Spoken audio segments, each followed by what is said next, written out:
Dielli i majit po ngrohte me dhemshuri gurët e lashtë të Gjirokallës, një fshati të vogël malor që duke sikur koha e kishte harruar. Shtëpit me çatitje gulla të kuqe të mbështetura njëra pas tjetrës, rrugica e ngushtë e kaldrëmuar që përdridhej nëpër kodra dhe zërat e fshatarëve që jehonin nëpër vreshtat dhe livadhet, i jepnin këtij vendi një bukuri të veçantë, por edhe një thjeshtësi që fshihte brenda shumë sekrete. Ishte mëngjesi i së shtunës kur Zana, vajza 20 vjeçare me flokë të gjatë të zinj dhe sy kafe që ndriçonin si yje, hipi në autobusin e vjetër që lidhte fshatin me qytetin. Ajo mbante në duar një çantë të vogël lëkure dhe një tuf lulethi të freskët, të mbështjella me kujdes në një letër gazete. Zema e rahte me forcë, jo nga emocioni i udhëtimit, por nga pesha e vendimit që kishte marrë. Një vendim që ajo e dinte mirë, do të trondiste gjithë fshatin dhe do të nxirrte gjuhë dhe sharje që nuk do të harroheshin kurrë. Në sediljen e pasme të autobusit, Zana sodiste peizazhin që kalonte shpejt jashtë dritares, kodrat e gjelbra, plepat e mdhenj pranë lumit, shtëpitë e vegjël ku jetonin familje të njohura që nga fëmijëria. Çdo gur, çdo pemë, çdo rrugicë i tregonte një kujtim. Por sot, ajo nuk po largohej vetëm për një ditë, ajo po largohej për të ndryshuar jetën e saj për gjithmonë në një mënyrë që askush nuk e imagjinonte dot. Kur autobusi arriti në stacionin e vogël të qytetit, Zana zbriti me hapa të shpejt dhe u drejtua drejt një kaldrëmi të ngushtë që çonte në një lagje të vjetër. Atje, në një shtëpi dykatëshe me mure gëlqëror të bardhë, e priste Bahri, një plak 75 vjeçar me mjekër të bardhë të qethur shkurt, sy të errët që ruanin ende një shkëlqim dinjetoz dhe duar të rruthura nga koha dhe puna. Bahri ishte një figurë e njohur në fshat, jo vetëm për moshën e tij të shtyrë, por edhe për historinë e tij të trishtuar që kishte lënë shenja të thella në shpirtin e tij. Kur Zana trokiti në derën e trundje të vjetër, Bahri e hapi me një buzëqeshje të lehtë, por syt i ishin plot një trishtim të fshehur. Ajo hyri brenda dhe erës e rehut të duhanit dhe kafeziut u përzi aroma e luleve që ajo solli me vete. Mirë se erdhe, bi, tha Bahri me një zë të butë, por plot pesh. Ke menduar mirë për ato që po bojmë? Zana e shikoi drejt për drejt, pas një hezitim në sytë e saj të rinj. Po, gjysh Bahri, e kam vendosur. Do të bëjmë dasmën javën tjetër. Fjalët bien si një gur i rënd në ujërat e qeta.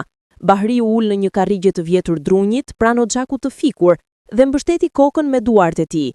Zana e pa dhimbjen që po e përpinte, por ajo e dinte që ajo ishte vetmja mënyrë. Njerëzit do të flasin, Zana, tha Bahri duke e parë me një shprehje plot shqetësim. Do të thonë gjëra të mërshme për ne. Do të thonë që unë jam një plak i çmendur që marr për nuse një fëmijë, dhe ty do të quajnë me emra që nuk duhet i dëgjosh kurrë. Zana ul pranë tij dhe i zuri dorën e rudhur nga koha. E di, gjysh Bahri, por kjo është e vetmja mënyrë që të shpëtojmë shtëpinë, nuk ka zgjidhje tjetër, dhe unë nuk kam frikë nga gjuhet e njerëzve. Bahri e shikoi me admirim dhe dhimbje. Kjo vajzë e re, e cila mund të kishte pasur çdo mundësi në jetë, po sakrifikonte të gjitha për të shpëtuar një plak të vetmuar dhe shtëpinë e tij që po i hiqej padrejtësisht. Historia e kësaj dasme të çuditshme po fillonte, dhe askush në fshat nuk e dinte ende arsyen e vërtetë. Për ta kuptuar tërësisht atë që po ndodhte, duhet të ktheheshim 50 vjet më parë, kur Bahri ishte një djalë 25 vjeçar plot jetë dhe shpresë. Ai ishte trashëgimtari një prone të madhe familjare në Gjirokall, me tokë të bollshme, vreshta që jepnin në rrush të ëmbël dhe një shtëpi guri që kishte qenë në familjen e tij për breza të tërë. Bahri u martua me Hanën, një grua të bukur dhe të urtë nga një fshat fqinj. Ata patën 2 bij, Albinin dhe Beharin, të cilët u rritën si djem të fortë dhe të ndershëm. Jeta duke e qetë dhe lumtur, por fati kishte planifikuar ndryshe. Në vitet e errta të diktaturës, familja e Bahriut u akuzua padrejtësisht për armiqësi ndaj shtetit. Albini, djali i madh, u dërgua në një kamp pune ku vdiqi nga sëmundje dhe keq trajtimi. Behari, djali i dytë, u dërgua në Itali për të kërkuar jetë më të mirë, por humbe çdo kontakt me familjen. Hana, e raskapitur nga hidhërimi, vdiq nga një sulm në zemër vetëm disa vite më vonë. Bahri mbeti i vetëm, i rrethuar nga kujtimet dhe dhimbja. Ai e ruajti shtëpinë dhe tokën me kujdesin më të madh, duke e konsideruar atë si trashëgiminë e fundit të familjes së tij. Por me kalimin e kohës, problemet filluan të shtohen. Toka filloi të rrezikohej nga pretendimet e të tjerëve. Dokumentet e vjetra ishin të paqarta dhe Bahri nuk kishte asnjë trashëgimtar të drejtë për drejtë që të mbrojë pronën. Në këtë kohë, Zana hyri në jetën e tij.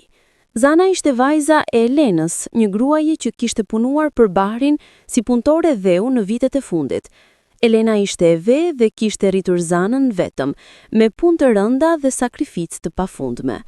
Por kur Elena u sëmur rënd nga një sëmundje që nuk mund të shërohej dot, Bahri e mori përsipër të paguante për mjekimet e saj dhe të kujdesej për Zanën sikur të ishte e bijes. Elena vdiq kur Zana ishte 16 vjeç dhe Bahri u bë si një gjysh për të. Ai e ndihmoi të mbaronte shkollën, i dha punë në tokën e tij dhe mësoi gjithçka që dinte për bujqësinë dhe jetën fshatare. Zana e donte si të ishte gjaku i vet. Por një ditë, Bahri mësoi një lajm që e shkatërroi.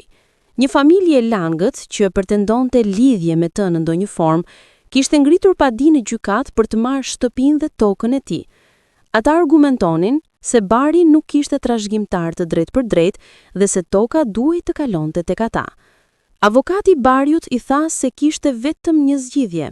Nëse ai martohej dhe kishte një trashëgimtar ligjor, atëherë drejta e tij mbi pronën do të ishte e pacenueshme. Por Bahri ishte 75 vjeç. Kush do të martohej me një plak në këtë moshë? Dhe pse do ta bënte dikush një gjë të tillë? Ishte Zana ajo që propozoi zgjidhjen. Gjysh Bahri, tha ajo një mbrëmje ndërsa rinin në obor dhe soditin ylberin që lulëzonte lart në kodra. Unë do të martoher me ty. Bahri mendoi se kishte dëgjuar gabim. Çfarë the bi?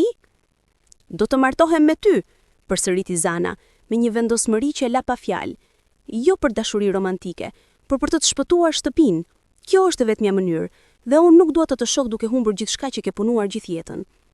Bahri u përpoq ta bindë që kjo nuk ishte nevojshme, që ajo kishte gjithë jetën përpara dhe nuk duhet ta sakrifikonte për një plak të vjetër.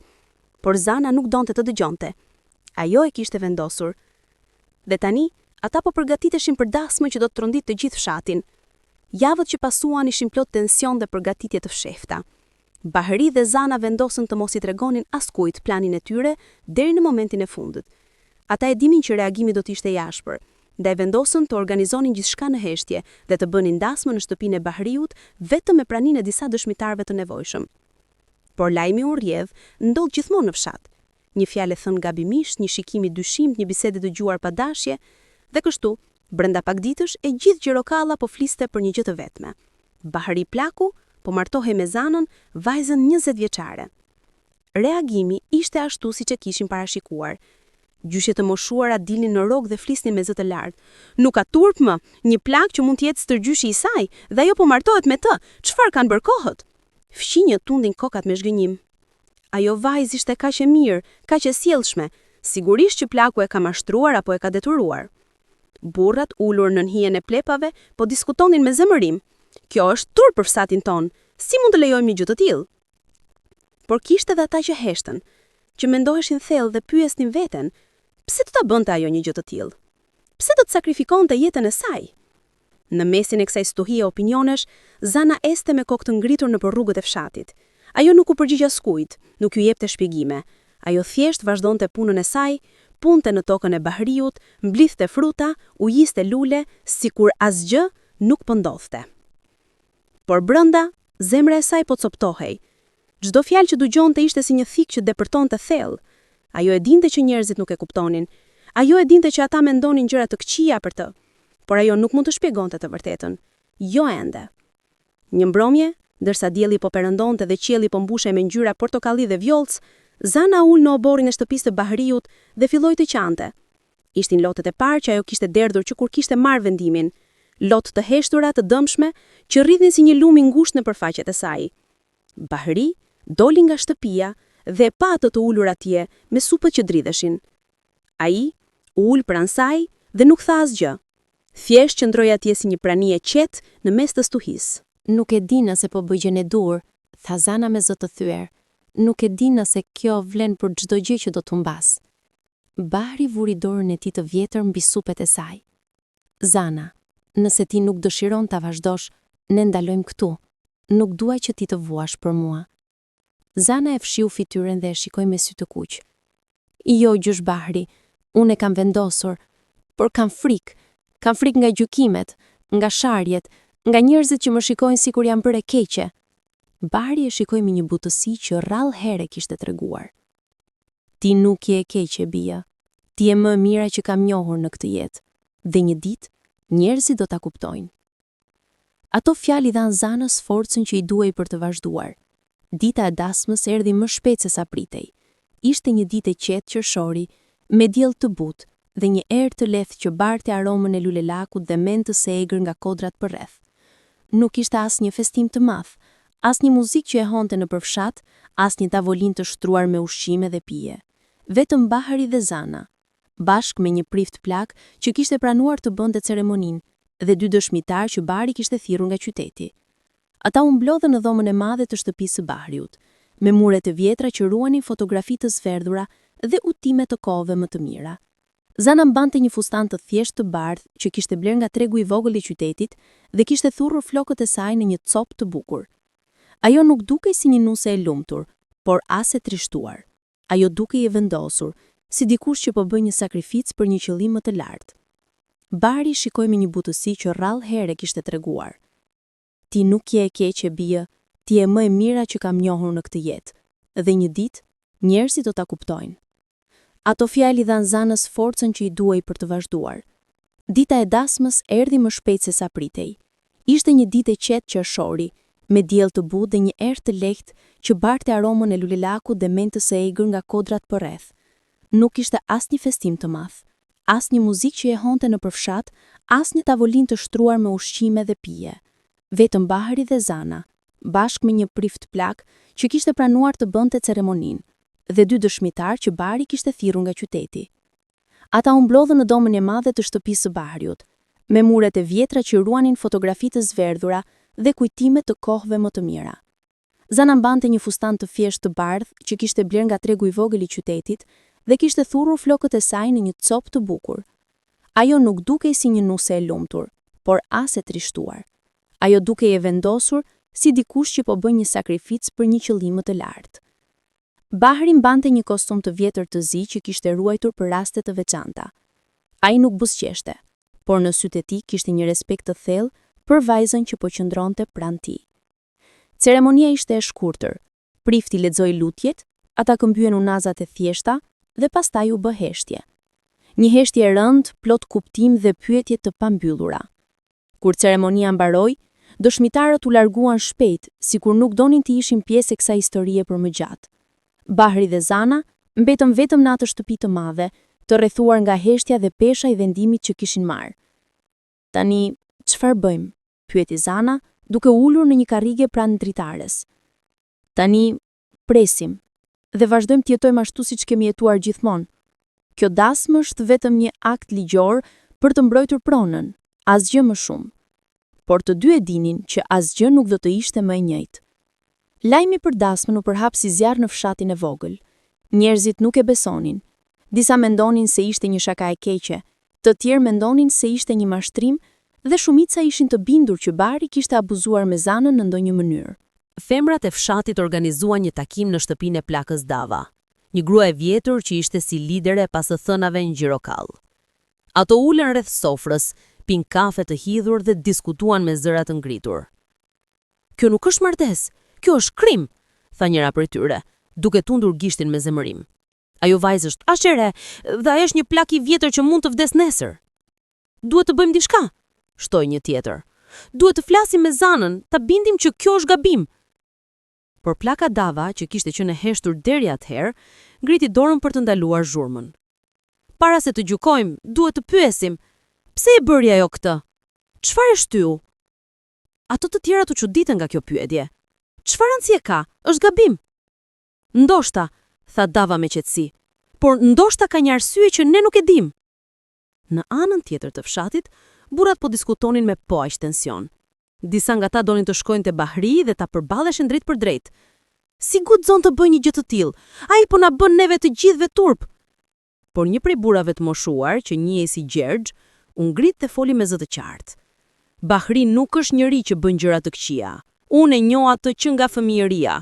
Nëse ai e ka bërë këtë, ka një arsye. dhe përpara se ta gjykojmë, duhet ta dëgjojmë.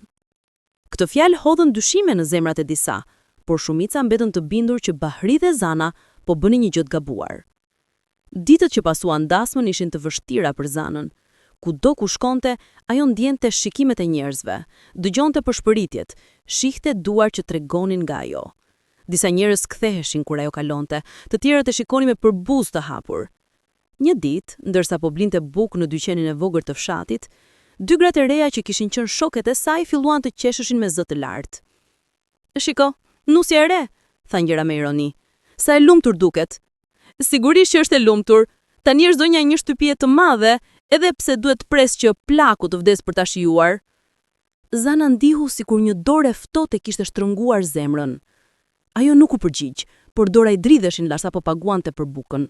Ajo doli shpejt nga dyqani dhe ecte me kokë ulur drejt shtëpisë. Por në rrugë, ajo u ndal nga një grua e moshuar që ajo nuk e kishte parë kurrë më parë. Gruaja kishte një shami të zezë në kokë dhe sy që duket sikur kishin parë shumë dhimbje. "Mos i dëgjo ato", tha gruaja me një zë të butë por të fortë. "Njerëzit flasin për gjëra që nuk i kuptojnë, dhe ata që gjykojnë shpejt janë zakonisht ata që kanë më shumë gjëra për të fshehur." Zana e shikoi të befasuar. "Ju më njihni?" Gruaja buzëqeshi lehtë. "Jo, por të kam parë dhe di se po përjeton diçka të rëndë." "Mbaj mend vajzë, që e vërteta gjithmonë del në dritë, dhe kur të dalë, ata që të kanë gjykuar do të mbeten me turp." Ato fjalë i dhanë Zanës pak qetësi. Ajo vazhdoi rrugën drejt shtëpisë duke u përpjekur të mos mendonte për gjithçka që po ndodhte përreth saj. Kur arriti në shtëpinë e Bahriut, ajo i gjeti ato duke punuar në kopsht, duke krahasituar degët e vjetra të drurve frutor. Ai e pa dhe i bëri shenjë të afrohej. "Si e kalove ditën?" pyeti ai. Zana u përgjigj me një buzëqeshje të lodhur. "Jo mirë, por do të mbijetoj." Bahri vuri dorezat mënjan dhe ul pranë saj në një bankë druri. "Zana, unë ndihem i tmerrshëm për gjithçka që po përjeton. Kjo nuk është e drejtë për ty." "Jo, gjysh Bahri", tha Zana me vendosmëri. "Kjo ishte vendimi im dhe nuk kam pendim, por ndonjëherë është e vështirë të durosh sharje dhe gjykimet." Bahri e shikoi me një dëmshuri të thellë.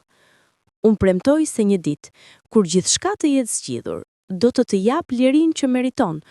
Ti nuk do të jesh e lidhur me mua për gjithmonë. Do të mund të jetosh jetën që dëshiron."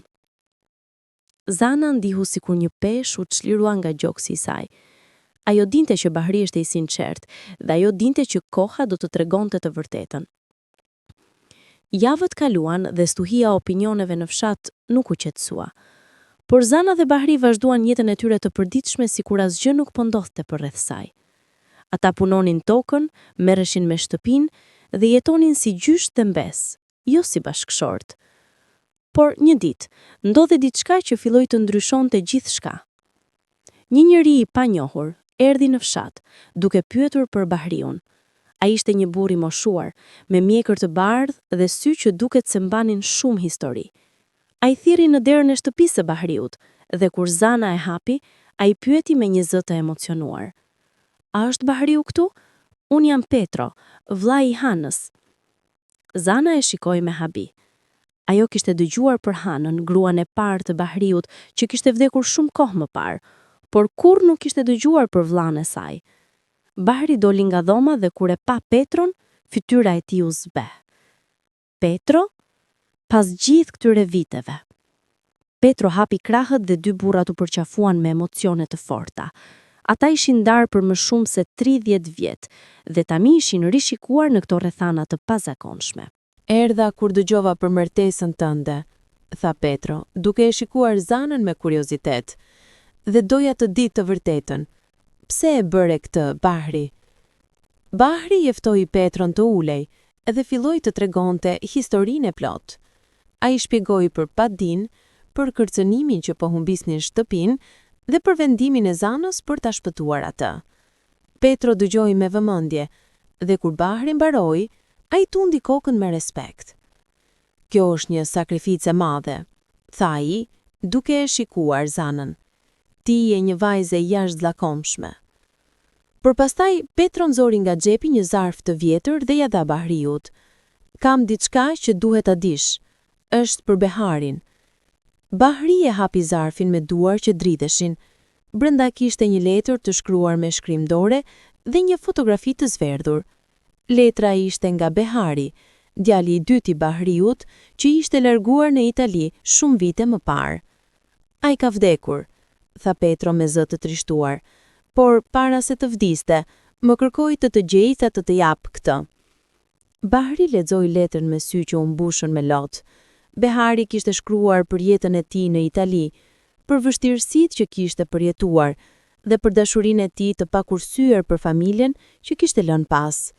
Ai kishte kërkuar falje që nuk ishte mundur të kthehej dhe kishte shpregur shpresën që një ditë dikush do të vazhdonte trashëgiminë e familjes.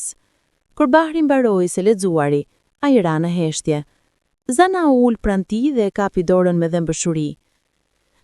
Ai do t'ishte krenar për atë që po bën, tha Zana me një zë të butë. Ai do t'ishte krenar që ti po ruan trashëgimin. Bahri e pa me sy plot mirënjohje dhe në atë moment ai kuptoi se Zana nuk ishte thjesht dikush që po e shpëtonte pronën e tij. Ajo ishte bërë familja që ai kishte humbur. Prania e Petros në fshat nuk kaloi pa u vënë re. Njerëzit filluan të pyesin: kush është ky njeri i panjohur? Dhe pse ka ardhur pikërisht tani, pas dasmës së çuditshme të Bahriut? Petro qëndroi në shtëpinë e Bahriut për disa ditë, dhe gjatë asaj kohe, ai dhe Bahri folën për orë të tëra, për të kaluarën, për familjen dhe për gjithçka që kishin humbur me kalimin e viteve. Zana i dëgjonte shpesh, mësonte për një botë që nuk e kishte njohur kurrë, për një familje që ishte e plotë dhe e lumtur dikur. Një mbrëmje, ndërsa po ulem të tre në verandën e shtëpisë dhe soditnin yjet që shkëlqenin në qiellin e qartë veror, Petro filloi të tregonte një histori që as vetë Bahriu nuk e dinte plotësisht. Bahri, tha Petro me zë të rëndë, ka diçka që duhet ta dish për Hanën, motrën time. Petro mori një frym të thellë. Para se ajo të vdiste, më tha një sekret që kishte ruajtur për vite të tëra. Kur ju u akuzuat si familje armiqe të shtetit, ajo u përpoq të mbrojë pronën tuaj në çdo mënyrë të mundur.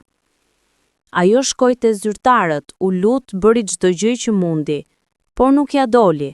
Dhe atëherë, ajo bëri një sakrificë që ti nuk e dije kurrë. Bahri u afrua më pranë.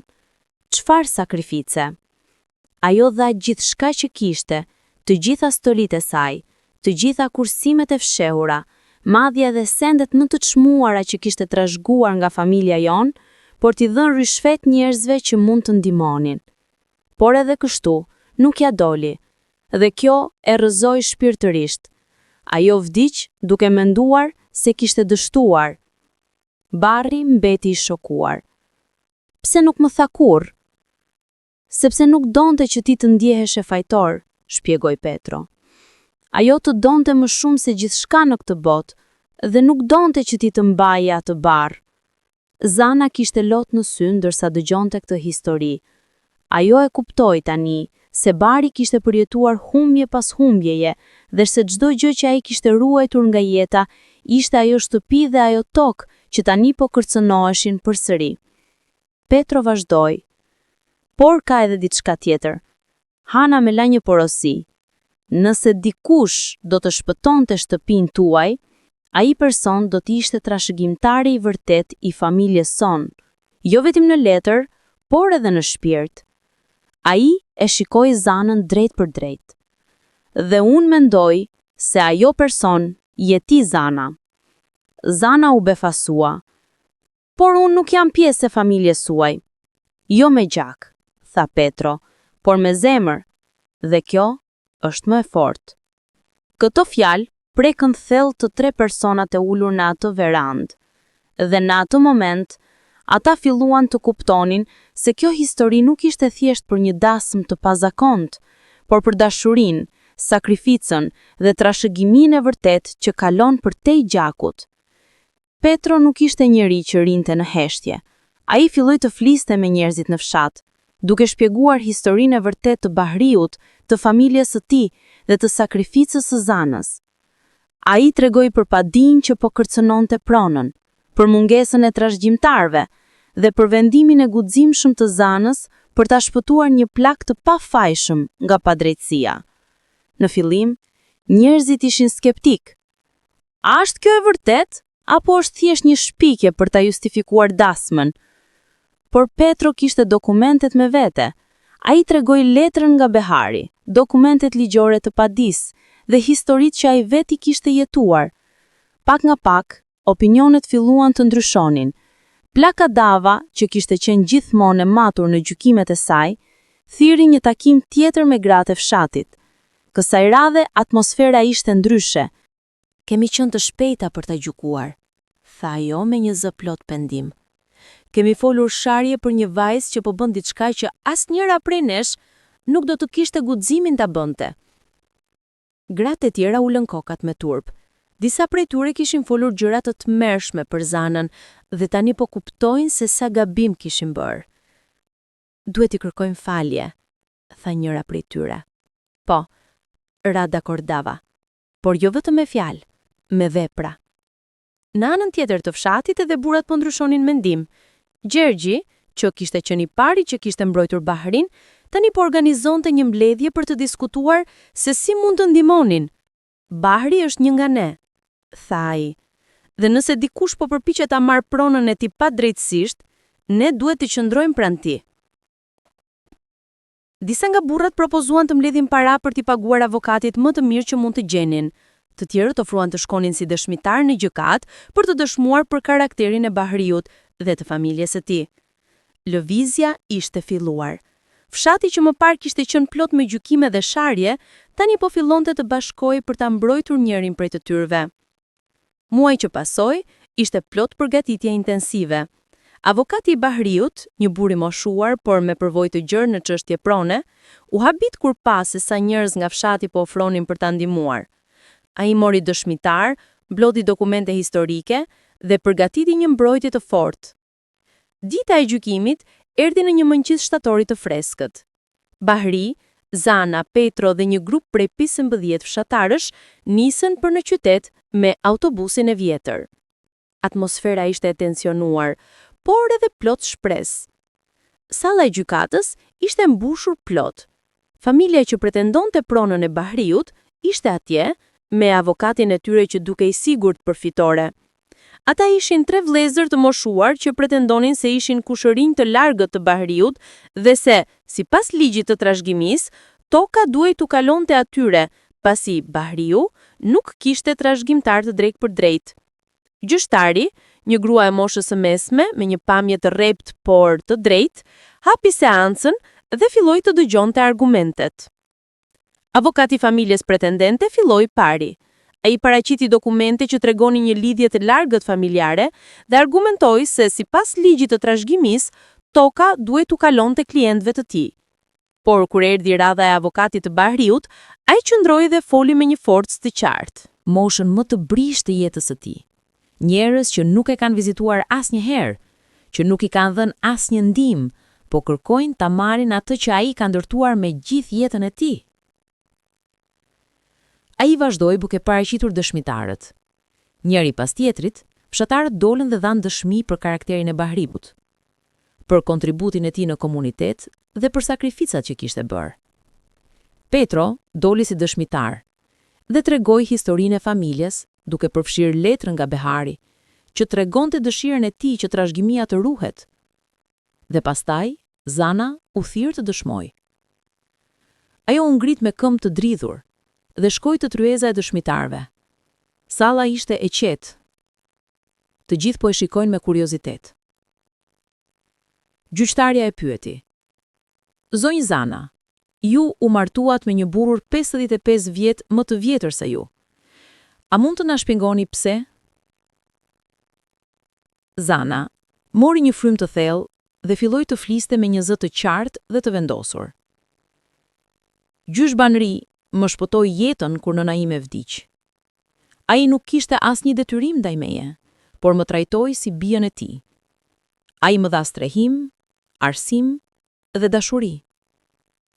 Kur mësova se po humbte shtëpinë e tij për shkak të një padrejtësie ligjore, unë vendosa se ishte koha ime për ta shpëtuar atë. Kjo martesë nuk është për dashuri romantike. Është për drejtësi, për mirënjohje dhe për të mbrojtur një njeri që ka dhënë gjithçka për të tjerët gjithë jetën e tij. Zëri i saj u thye pak në fund, por ajo vazhdoi. Nëse njerëzit duan ta gjykojnë këtë vendim, le ta bëjnë.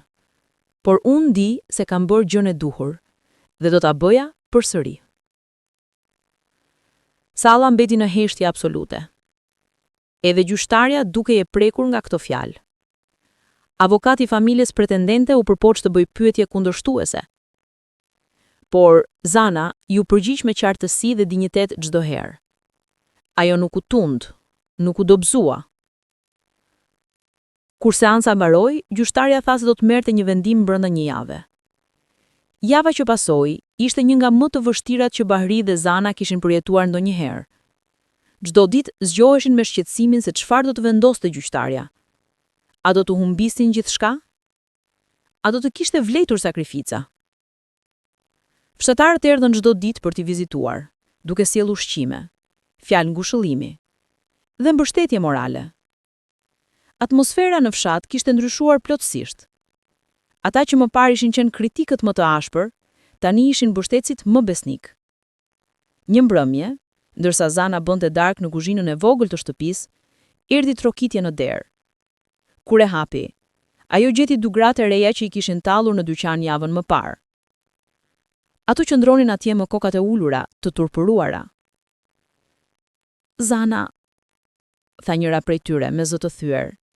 Erdhëm për t'ju kërkuar falje, fulëm qëra të mëshme për ty, dhe ishin të gjitha të gabuara. Ti je më e guximshmja prej nesh. Zana e shikoi për një moment, dhe pastaj buzëqeshi me dëmshuri. Ju fal, e di se nuk ishte e lehtë të kuptoj ajo që bëra. Gratë e përqafuan me lot në sy, dhe kur u larguan, Zana ndiu sikur një peshë tjetër ishte hequr nga shpirti i saj. Bahri e kishte parë këtë nga dritarja, dhe kur Zana u kthye brenda, ai i tha: "Ti je më e mirë se sa unë meritoj, bi." Zana u ul pranë tij. "Jo, gjysh Bahri, unë jam saktësisht aty ku duhet jem." Ditët kalonin ngadalë, por së fundi erdhi dita kur avokati telefonoi. Vendimi ishte marrë. Ata duhet të shkonin në gjykatë të nesërmen për ta dëgjuar. Atë natë, asnjëri prej tyre nuk fleti. Ata rrinin zgjuar, duke folur për të kaluarën, për të tashmen dhe për shpresën që kishin për të ardhmen. Mëngjevi i ditës së vendimit ishte i kthjellët dhe i qetë, sikur edhe natyra po mbante frymën në pritje të asaj që do të ndodhte. Bahri dhe Zana u veshën me rroba të thjeshta por të pashme dhe nisën për në qytet së bashku me Petron dhe një grup të vogël fshatarësh që kishin kërkuar të ishin pranë tyre në këtë moment vendimtar. Salla e gjykatës ishte përsëri e mbushur. Familja pretendente ishte atje, duket ende të sigurt për fitore. Por kur Bahri dhe Zana hyn, njerëzit në sallë filluan të duartrokasin ngadalë. Ishin njerëz që i kishin ndjekur në media, që kishin dëgjuar historinë e tyre dhe që tani po i mbështesnin. Gjyqtarja hyri dhe të gjithë u ngritën. Ajo u ul, hapi dosjen dhe filloi të fliste. "Kjo është një çështje e pazakontë", tha ajo me një zë të qartë. "Kjo nuk është thjesht një çështje ligjore mbi trashëgimin. Është një çështje që prek themelet e drejtësisë, të familjes dhe të sakrificës." Ajo vazhdoi duke shpjeguar detajet ligjore, duke analizuar çdo argument që ishin paraqitur dhe duke vlerësuar dëshmitë. "Familja pretendente ka një lidhje të largët me Bahrin", tha gjyqtarja, "por kjo lidhje është aq e dobët sa vështirë se mund të konsiderohet e vlefshme në këtë kontekst. Në anën tjetër, Bahri ka jetuar, ka punuar dhe ka ruajtur këtë pronë për 75 vjet. Dhe tani, ai ka një bashkëshorte ligjore, e cila sipas ligjit është trashëgimtare e drejt për drejt." Zemrat e të gjithëve në sallë po rrahnin me forcë. "Për më tepër", vazhdoi gjyqtarja, "dëshmia kanë treguar se kjo martesë, ndonse e pazakontë, është e vërtet dhe e bazuar në respekt të ndërsjellë dhe mirënjohje. Nuk ka asnjë provë për shtrëngim, mashtrim apo abuzim. Ajo u ndal për një moment dhe shikoi Zanën drejt për drejt. Zonja Zana, vendimi juaj për t'u martuar me Bahiriun ishte një akt sakrifice dhe guximi. Ju keni treguar një karakter që rrallë shihet në këtë botë, dhe gjykata e respekton këtë. Pastaj, ajo lexoi vendimin përfundimtar. Gjykata vendos në favor të Bahiriut dhe bashkëshortes së tij, Zanës. Prona mbetet në pronësi të tyre të plot. Padia e familjes pretendente refuzohet. Salla shpërthemu në duartrokitje. Bahiri ra në karrigen e tij duke mbuluar fytyrën me duar duke qarë lot gëzimi dhe lehtësimi. Zana e përqafoi me forcë, edhe ajo me lot në sy. Petro qëndroi dhe duartrokiti me një buzëqeshje të gjerë. Fshatarët festonin. Edhe njerëzit e panjohur në sallë po gëzoheshin për këtë fitore të drejtësisë. Familja pretendente doli nga salla me fytyra të vrentura, por askush nuk i kushtoi vëmendje. Dita ishte fituar. E drejta kishte triumfuar. Udhtimi i kthimit drejt Gjirokastrës ishte plot gëzim dhe lehtësim. Në autobus fshatarët këndonin këngë të vjetra, rrëfimet lëvizin me shpejtësi dhe Bahiri dhe Zana ulën në heshtje duke gëzuar momentin. Kur autobusi arriti në fshat, ata u befasuan nga ajo që pan. E gjithë komuniteti kishte dalë për t'i pritur. Rrugët ishin zbukuruar me lule, tavolinat ishin shtruar në sheshin e vogël të fshatit dhe njerëzit po duartrokistin dhe po brohoritnin. Plaka Dava ju afrua e para dhe e përqafoi Zanën me forcë. Më fal për gjithçka që thash bi. Tina dhe një mësiu të madh për çfarë do të thotë ti je i vërtet dhe i guximshëm. Gjergji shtrëngoi dorën Bahiriut. Mirë se erdhe në shtëpi miku im, e fitove betejën. Festa që pasoi ishte e thjeshtë por plot zemër. Njerëzit sollën ushqime të bëra në shtëpi, muzikantët vendor luajtën këngë tradicionale dhe atmosfera ishte mbushur me dashuri dhe solidaritet. Zana dhe Bahiri ulën në qendër të sheshit duke vështruar me habi dhe mirënjohje këtë komunitet që fillimisht i kishte gjypuar, por tani i mbështeste plotësisht. Nuk e besoj, tha Zana me zë të ulët, si ndryshoi gjithçka aq shpejt. Bahiri buzëqeshi.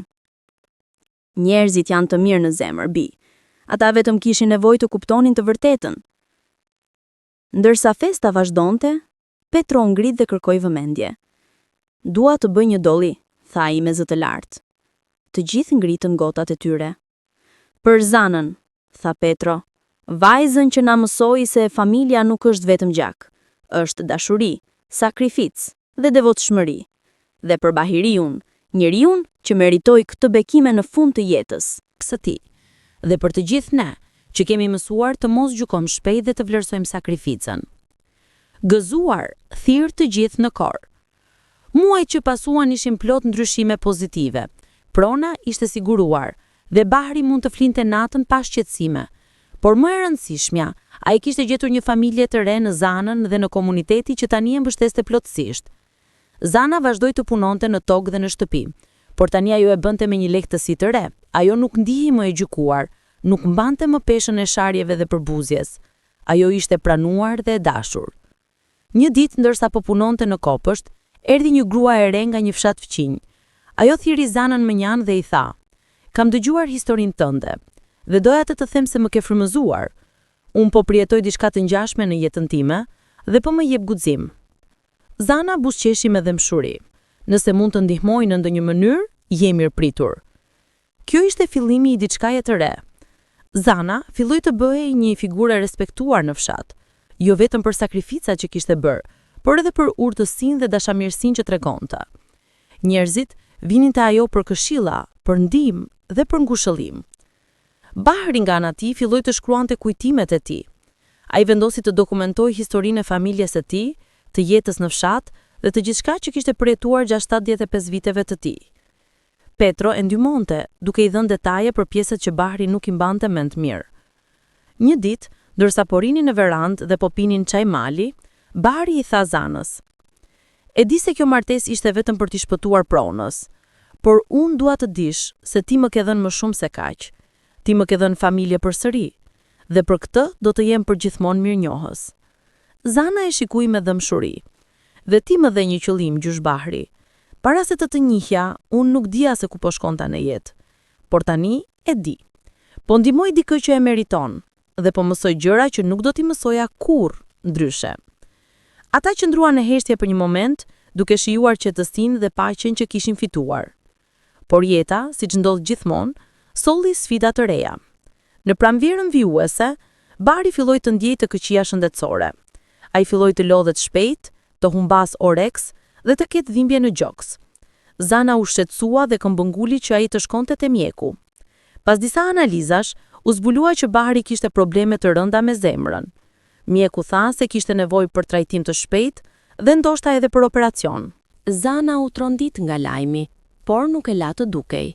Ajo e mori përsipër të organizonte gjithçka, të siguronte që Bahri të merrte trajtimin më të mirë të mundshëm dhe të ishte pranë tij çdo hap të rrugës. Operacioni u krye në një spital në kryeqytet dhe ishte i rrezikshëm për shkak të moshës së shtyrë të Bahriut. Zana priti jashtë sallës së operacionit për orë të tëra, duke u lutur në heshtje dhe duke shpresuar për më të mirën. Petro erdhi për ta mbështetur. Edhe disa nga fshatarët udhëtuan për të qenë pranë. Ishte një tregues i fuqishëm se sa shumë Bahri dhe Zana ishin bërë pjesë e zemrave të njerëzve. Kur mjeku doli së fundi nga salla e operacionit, të gjithë u ngritën me shqetësim. Operacioni shkoi mirë, tha mjeku me një buzëqeshje të lodhur, por ai ka nevojë për kohë për të rimëkëmbur dhe do të ketë nevojë për kujdes konstant. Zana ndjeu sikur kishte marrë frymë për herë të parë pas orësh. Faleminderit, doktor, do të bëj gjithçka që duhet. Javët që pasuan, Zana u kujdes për Bahrin me një devotshmëri që habiste dhe mjekët. Ajo ishte pranë tij ditë natë, duke ushqyer, duke ndihmuar të lëvizte dhe duke folur me të për të gjitha kujtimet e bukura që kishin ndarë. Bahri, edhe në atë gjendje të dobët, e shikonte me admirim. Ti do të jesh e lodhur bi, ke bërë shumë për mua. Nuk jam lodhur, i përgjigjej Zana, kam gjetur kuptimin e jetës sime duke qenë këtu. Gradualisht, Bahri filloi të përmirësohej. Ai fitoi forcë, u rikthye në këmbë dhe brenda disa muajsh ishte përsëri në gjendje të ecte nëpër shtëpi dhe të dilte në obor. Një ditë, një gazetare e re nga një televizion kombëtar erdhi në Gjirokastër për të bërë një reportazh për historinë e Zanës dhe Bahriut. Historia e tyre kishte përhapur gjerësisht dhe shumë njerëz donin ta dëgjonin nga vetë ata. Gazetarja ul me ta në verandën e shtëpisë dhe filloi të pyes. Zana, çfarë do t'u thoje vajzave të reja që po të shikojnë tani? Zana mendoi për një moment, pastaj tha. Do t'u thoja se kuptimi i jetës nuk është vetëm në atë që marrim, por në atë që japim.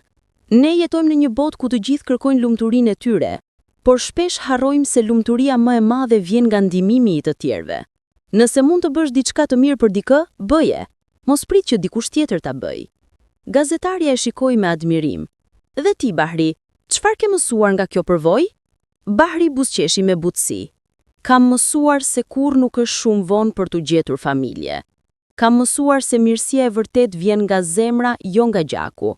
Dhe kam mësuar se ka njerëz në këtë botë që janë të gatshëm të bëjnë sakrificë për të tjerët, edhe kur askush nuk po shikon. Reportazhi u transmetua disa javë më vonë dhe pati një ndikim të madh. Njerëz nga i gjithë vendi filluan të dërgonin letra mbështetjeje, të ofronin ndihmë dhe të shprehin respektin e tyre për këtë histori të pazakontë dashurie dhe sakrifice. Disa të rinj nga qarqe të ndryshme erdhën në Gjirokastër për ta vizituar Zanën dhe Bahrin. Ata donin të mësonin nga përvoja e tyre, të kuptonin se si kishin gjetur forcën për të bërë atë që kishin bërë. Një nga këta ishte një vajzë 22 vjeçare nga Tirana që po kalonte një periudhë të vështirë në jetën e saj. Ava erdhi dhe qëndroi me Zanën për disa ditë, duke ndihmuar në punët e shtëpisë dhe duke dëgjuar historitë. Si e gjete guximin? E pyeti ajo Zanën një ditë ndërsa po punonin së bashku në kopshtin e perimeve. Zana ndaloi për një moment dhe e shikoi drejt për drejt. Nuk ishte guxim në fillim. Ishte thjesht dashuria për dikë që më kishte treguar mirësi, por me kalimin e kohës, guximi erdhi nga e ditura se po bëja gjën e duhur, pavarësisht nga ajo që mendonin të tjerët. Vajza e re e kuptoi mesazhin. Kur u largua disa ditë më vonë, ajo ishte një person tjetër, më i fortë dhe më i vendosur. Me kalimin e muajve, Bahri vazhdoi të përmirësohej, por ai e dinte që koha po kalonte. Ai filloi të mendonte më shumë për të ardhmen, për atë që do të linte pas. Një ditë, ai e thirri Zanën dhe Petron dhe u tha se kishte një vendim të rëndësishëm për të bërë. Dua të ndaj pronën, tha ai me qartësi. Zana u befasua. Çfarë do të thuash? Bahri shpjegoi. Unë kam këtë tokë të madhe, këtë shtëpi dhe të gjitha këto pasuri. Por unë nuk do të jem këtu për gjithmonë. Dhe kur të largohem, dua që të gjithë shka të jetë e qartë. Ai vazhdoi. Një pjesë të pronës dua ta jap fshatit për të ndërtuar një shkollë të vogël për fëmijët. Pjesa tjetër do të mbetet e jotja, Zana. Ti e ke fituar atë me sakrificën tënde. Zana donte të protestonte, por Bahri ngriti dorën. Jo, Bi, kjo është vendimi im përfundimtar dhe Petro do të jetë dëshmitar i gjithçkaje. Petro pranoi me një tund koke. Do të sigurohem që gjithçka të bëhet siç dëshiron. Procesi ligjor filloi për ta realizuar këtë plan. Dokumentet u përgatitën, nënshkrimet u vendosën dhe gjithçka u bë me transparencë të plotë. Kur lajmi u përhap në fshat, njerëzit ishin të mahnitur. Bahri po jepte një pjesë të pronës së tij për komunitetin. Ishte një gjest i madh që askush nuk e priste. Këshilli i fshatit organizoi një mbledhje për ta falendëruar Bahrin. Gjergji foli në emër të gjithëve. Bahri, ti na ke vënë jo vetëm tokë për një shkollë, por edhe një mësim të madh për jetën. Ti na ke treguar se trashëgimia e vërtet nuk është në atë që lëm pas në tokë, por në atë që lëm në zemrat e njerëzve.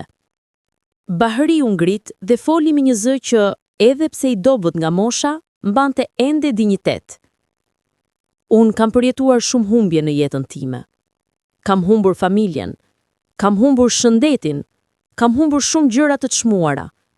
Por në fund, kam gjetur diçka më të madhe, një komunitet që kujdeset për njëri tjetrin dhe një vajzë që më ka dhënë kuptimin e jetës. Kjo është trashëgimia ime e vërtet. Viti që pasoi ishte plot paqe dhe lumturi të heshtur. Bahri dhe Zana jetonin një jetë të thjeshtë, të mbushur me punë në tokë, biseda të gjata në verandë dhe vizita nga fqinj dhe miq. Shkolla filloi të ndërtohej në pjesën e tokës që Bahri kishte dhuruar. Fëmijët e fshatit vinin çdo ditë për ta parë progresionin, të emocionuar për vendin e ri ku do të mësonin. Zana u bë gjithnjë më e përfshirë në jetën e komunitetit. Ajo ndihmonte në organizimin e ngjarjeve, jepte këshilla për bujqësinë dhe ishte bërë si një motër e madhe për shumë të rinj të fshatit. Por në fund të vjeshtës, shëndeti Bahriut filloi të përkeqësohej përsëri. Mjekët thanë se zemra e tij po dobësohej dhe se nuk kishte shumë gjëra që mund të bëheshin më. Bahri e pranoi këtë me qetësi. Kam jetuar një jetë të plotë, i tha Zanës një ditë, ndërsa dielli po perëndonte dhe errësira po mbulonte kodrën. Dhe falteje, kam përjetuar dashurinë e vërtetë të familjes përsëri. Nuk mund të kërkoja më shumë. Zana e mbajti dorën e tij me forcë, duke përpjekur të mos qarë.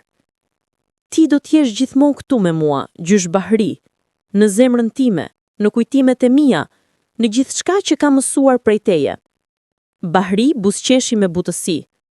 Dhe ti do të vazhdosh të jesh drita e këtij fshati. Mos e harro kurrë se sa e fortë je. Ditët që pasuan, Bahriu dobësua gjithnjë më shumë.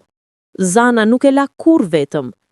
Ajo ishte pranë tij ditë e natë, duke ushqyer, duke i lexuar histori, duke folur për kujtime të bukura.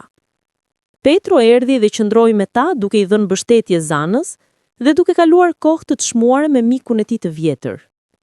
Një mbrëmje të qetë dhjetori, ndërsa Dëbora filloi të binte lehtë jashtë dritares, Bahri mbyllën syt për herë të fundit.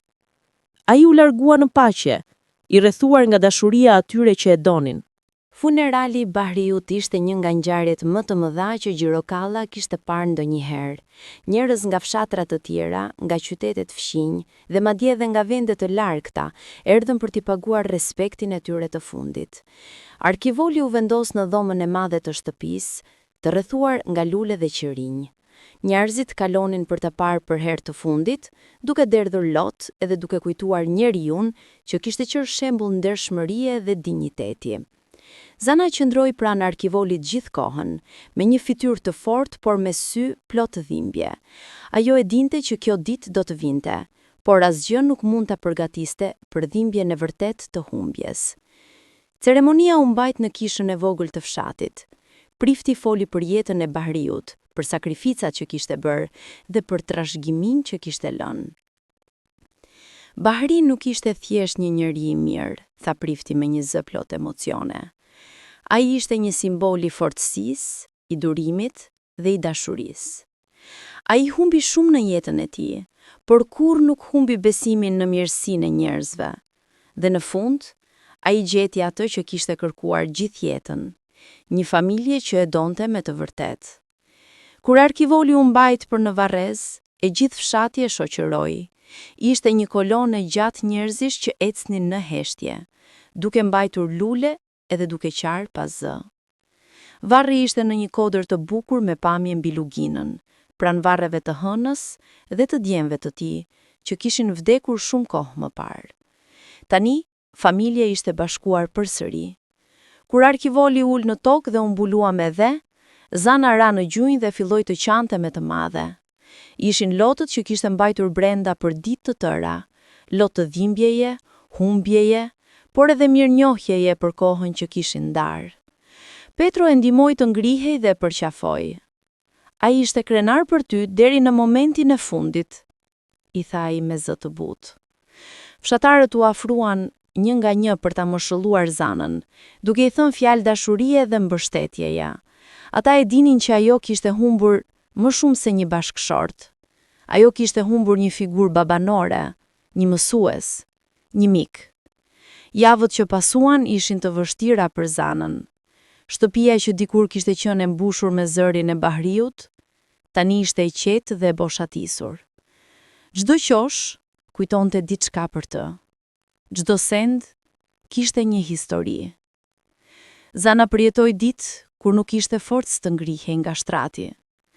Ditë kur e vetmja gjë që bënte ishte të ulej në veranda dhe të shikonte kodrën ku ishte varri i Bahriut.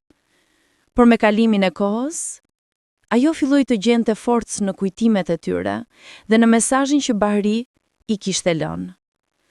Ajo e dinte që ai nuk do të donte që ajo të mbetej e shkatëruar nga hidhërimi. Ai do të donte që ajo të vazhdonte, të jetonte dhe të ndikonte tek të tjerët, ashtu siç kishte bërë tek ai. Petro qëndroi me të për disa muaj, duke e ndihmuar të menaxhonte pronën dhe të merrte vendime të rëndësishme. Ai ishte si një figurë gjyshi për të, dhe prania e tij e ndihmonte ta kapërcente dhimbjen. Zana, i tha ai një ditë, Bahriu më tha diçka para se të vdiste. Ai tha se ti ke një rrugë të madhe përpara, mos e shpërdoroje duke u mbyllur në të kaluarën. Këto fjalë i dhan Zanës perspektivën që i duhej. Ajo filloi të mendonte për të ardhmen, për atë që mund të bënte me jetën e saj, tani që prona ishte e siguruar dhe ajo kishte lirinë për të zgjedhur. Përpara se të vdiste, Bahriu i kishte lënë Zanës një testament të detajuar. Përveç pronës, ai kishte lënë edhe një shumë parash që kishte kursyer me vite dhe një letër me udhëzime të qarta. Zana e dashur, nëse po lexon këtë, do të thotë që unë nuk jam më me ty, por dua që të dish se ti ke qenë dhurata më e madhe e viteve të mia të fundit. Tani është koha jote për të jetuar. Mos u ndjej detyruar të qëndrosh në këtë shtëpi nëse nuk të bën të lumtur. Shite, jepe, bëj çfarë të duash, por gjithmonë mbaj mend se ti je e fortë, je e zgjuar dhe ke një zemër që mund të ndryshojë botën. Zana e lexoi këtë letër mijëra herë, duke gjetur ngushëllim dhe forcë në çdo fjalë. Ajo vendosi të mos shiste shtëpinë. Në vend të kësaj, ajo filloi një projekt që do të nderonte kujtimin e Bahriut. Ajo transformoi një pjesë të shtëpisë në një qendër komunitare, ku gratë e fshatit mund të mësonin zanate të ndryshme, si qëndisje, thurje dhe prodhim bukësh dhe lule dielli. Projekti filloi vogël, vetëm me disa gra nga Xhirokala, por me kalimin e muajve ai u rrit. Gra nga fshatra të tjera filluan të vinin, të interesuara për të mësuar dhe për të ndarë përvojat e tyre. Qendra u bë e njohur në gjithë rajonin. Media erdhi për të bërë reportazhe dhe shumë organizata ofruan financim për ta mbështetur. Por për Zanën, kjo nuk ishte për fama apo para. Ishte një mënyrë për të vazhduar trashëgimin e Bahriut, për t'i dhënë kthim komunitetit që i kishte dhënë aq shumë dhe për t'i dhënë kuptim jetës së saj. 2 vjet pas vdekjes së Bahriut, jeta e Zanës kishte marrë një formë krejtësisht të re. Ajo ishte tani 22 vjeçe, plot energji dhe ide, dhe kishte bërë një ndikim të madh në komunitetin e saj. Një ditë, ndërsa po punonte në qendrën komunitare, erdhi një djalë i ri që kishte ardhur në fshat për të punuar si mësues në shkollën e re që ishte ndërtuar në tokën e Bahriut. Emri i tij ishte Ardi, një djalë 26 vjeçar me buzëqeshje të ngrohtë dhe sy që shkëlqenin me inteligjencë dhe mirësi. Ai kishte ardhur nga Tirana, por kishte rrënjë familjare në atë zonë dhe kishte dëshiruar të kontribonte në zhvillimin e fshatit. Ardi dhe Zana filluan të takohen shpesh gjatë ngjarjeve të komunitetit. Ata flisnin për edukim, për zhvillimin rural dhe për ëndrrën për një të ardhme më të mirë për fëmijët e fshatit. Gradualisht, mes tyre filloi të lulëzonte diçka më e thellë, një respekt i ndërsjellë, një admirim për përkushtimin që secili tregonte dhe më pas një ndjenjë butë që asnjëri nuk e kishte pritur. Por Zana ndjeu e shqetësuar. Ajo ishte ende e martuar ligjërisht me kujtimin e Bahriut. Si mund ta hapej zemra e saj për dikë tjetër? Një mbrëmje, ajo shkoi te vari i Bahriut. Ajo ul pranë ngurit të varit dhe filloi të flasë sikur ai të ishte atje. Gjysh Bahri, nuk e di si ta them këtë. Kam takuar dikë dhe ndihem fajtor sepse po ndihem e lumtur përsëri. Por ti më the se një ditë unë do të kisha lirinë për të jetuar jetën time. A është kjo koha? Era e butë që ju përgjigj, sigurisht e përgjigja që ajo kishte nevojë. Ajo ndjeu një paqe që nuk i kishte ndjerë prej muajsh. Kur u kthye në shtëpi, ajo gjeti një zarf të vjetër që kishte qenë i fshehur në barkun e një libri që Bahri i kishte dhënë. Ajo e hapi dhe brenda gjeti një letër tjetër, shkruar me shkrimtarin e njohur të Bahriut. Zana, nëse po lexon këtë, shpresoj se ke gjetur lumturinë që meriton. Mos u ndihu kur fajtor për jetën tënde. Ti më dhe gjithçka në vitet e mia të fundit, dhe tani është koha jote për të marrë. Martohuni me dikë që të do me të vërtet. Ki fëmijë, jeto jetën që e ke ëndërruar. Kjo është bekimi im për ty. Zana qau duke lexuar fjalët. Por këto ishin lotë të çlirimi dhe mirënjohjeje. Muaj që pasuan, Zana dhe Ardi u afruan gjithnjë më shumë. Ata ndanin të njëjtat vlera, të njëjtat ëndra dhe të njëjtin përkushtim ndaj komunitetit. Ardi mësoi historinë e plotë të Zanës dhe Bahriut, dhe në vend që të ndjehej i kanosur apo i konfuzuar, ai ndjeu admirim të thellë. Ti je gruaja më e jashtëzakonshme që kam takuar ndonjëherë, i tha ai një ditë ndërsa po eci nëpër kodrën ku ishte varri i Bahriut. Dhe ndihem i privilegjuar që të kam në jetën time. Pas një viti njohje, Ardi e kërkoi Zanën në martesë. Kësaj radhe nuk ishte një martesë e sakrificës, por një martesë dashurie të vërtetë. Dasmën e organizuan në të njëjtën shtëpi ku Zana dhe Bahriu ishin martuar. Por atmosfera ishte krejtësisht ndryshe. Ishte plot gëzim, muzikë, valle dhe dashuri të sinqertë. E gjithë fshati erdhi për të festuar. Plaka Dava, tani akoma më e vjetër por me një zemër plot krenari, e përqafoi Zanën me forcë. Ti e meritove këtë lumturi, bi, dhe Bari po shikon nga lart me një buzëqeshje në fytyrë. Petro erdhi nga Tirana për të qenë dëshmitari i Ardiut. Ai mbajti një fjalim të prekshëm në dasëm. Kam parë shumë martesa në jetën time, por kjo është e veçantë. Kjo është një martesë që ndërtuan një plak fisnik dhe një vajzë e guximshme, që u mbrojt nga një komunitet i tërë, dhe që tani po çel një kapitull të ri plot dashuri dhe shpresë. Gëzuar Zana dhe Ardi, jeni shembull për ne të gjithë. Vitet kaluan dhe jeta e Zanës u mbush me lumturi. Ajo dhe Ardi patën 2 fëmijë, një vajzë që e quajtën Hana në nder të gruas së parë të Bahriut dhe një djalë që e quajtën Bahri. Qendra komunitare që Zana kishte filluar u rrit dhe u bë një institucion i respektuar. Qindra gra kaluan në përdyert e saj, mësuan aftësi të reja, gjetën pavarësi ekonomike dhe ndërtuan miqësi që zgjatnin gjatë. Shkolla që u ndërtua në tokën e Bahriut u bë një nga shkollat më të mira në rajon. Fëmijët që mësonin atje u rritën duke dëgjuar historinë e Bahriut dhe Zanës, duke mësuar për vlerat e sakrificës, dashurisë dhe komunitetit. Zana shpesh e çonte fëmijët e saj te vari i Bahriut dhe u tregonte historinë e tij. Ajo donte që ata të dinin se kush kishte qenë ai njeri i madh që kishte ndikuar aq shumë në jetën e saj. Gjysh Bahri ishte njeri më i mirë që kam njohur, u tregonte ajo. Ai më mësoi se familja nuk është vetëm gjak, është dashuri, respekt dhe gatishmëri për të bërë sakrifice për njëri tjetrin. Hana dhe Bahri i vogël rritën duke mbajtur këto vlera në zemrat e tyre. 20 vjet pas ditës kur Zana dhe Bahri u martuan për herë të parë, Zana, tani në moshën 40 vjeç, u ngrit për të folur në një ngjarje komunitare që festonte përvjetorin e qendrës komunitare dhe të shkollës. Salla ishte e mbushur me njerëz nga gjithë rajoni. Disa prej tyre e njihnin historinë. Të tjerët e kishin dëgjuar për herë të parë. Zana u ngrit dhe filloi të fliste me një zë të qetë por të fuqishëm. 20 vjet më parë, unë mora vendimin më të vështirë të jetës sime. Vendosa të martohem me një plak 75 vjeçar për ta shpëtuar nga padrejtësia. Njerëzit më gjykuan, më sharën, më quajtën me emra që nuk dua t'i përsëris, por unë e dija që po bëja gjën e duhur. Ajo vazhdoi. Bahri nuk ishte thjesht një plak që kishte nevojë për ndihmë. Ai ishte një njeri fisnik që kishte dhënë gjithçka për familjen e tij, për komunitetin e tij dhe për mua. Dhe kur ai më kërkoi ndihmë, nuk mund të ktheja kurrizin. Zëri i saj u bë më i butë. Kjo martesë nuk ishte për dashuri romantike, por ajo u kthye në diçka më të madhe.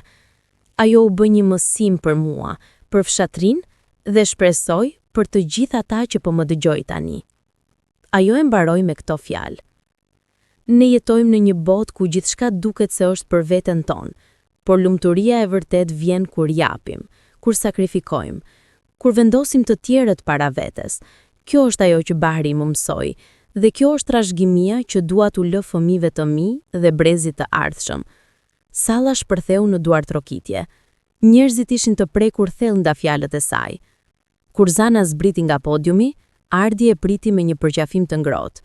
Jam kaq krenar për ty, i tha ai. Fëmijët e saj, Hana dhe Bahriu, e përqafuan me dashuri. Ata e dinin që Eoma ishte dikush e veçantë, dikush që kishte bërë diçka të jashtëzakonshme.